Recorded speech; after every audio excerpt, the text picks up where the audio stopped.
the thing that I like about mindfulness is it's just so simple. It's about paying attention to your life.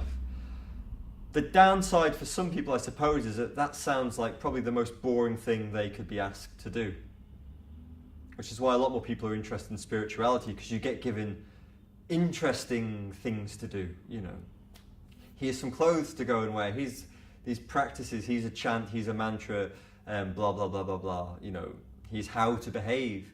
Things like that. People are given stuff to do so they feel like they're part of something. It's interesting. Mindfulness has none of that. We're just interested in being aware, bringing the quality of mindfulness, a quality of awareness to our daily lives.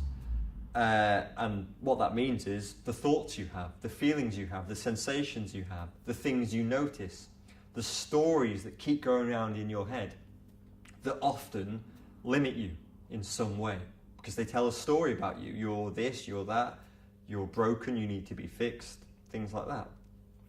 And so just by paying attention to them, the act of paying attention to our experience changes our experience of life.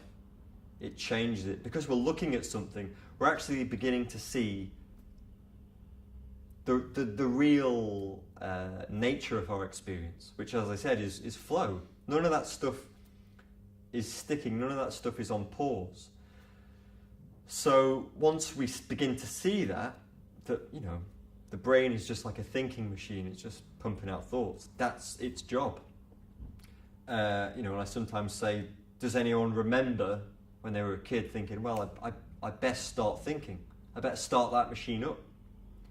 No one remembers doing that. You just started thinking at some point. You didn't start it. And you're not going to finish it either. You didn't start it. You're not going to be able to say, okay, stop. It's not up to you.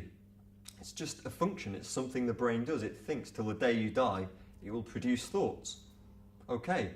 The more and more we see that it's just something that comes and goes, the less you buy into it, the less you take it seriously. I don't really take my digestion that seriously.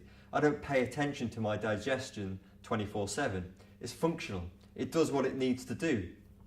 And it works better when I'm not involved in it, when I'm not, you know, fretting over what does that sound make and, oh, you know, it's gurgling now.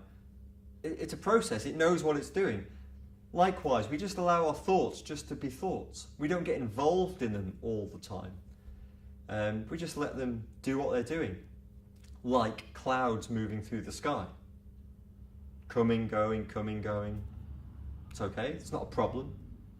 Because no matter what thought comes up, we'll go. Because that's what every thought we've ever had does. So just by paying attention to our thoughts, we begin to see what thoughts do. By paying attention to our emotions, we begin to see, oh yeah, I didn't think they did that. I thought they were solid and concrete and I had to get rid of them.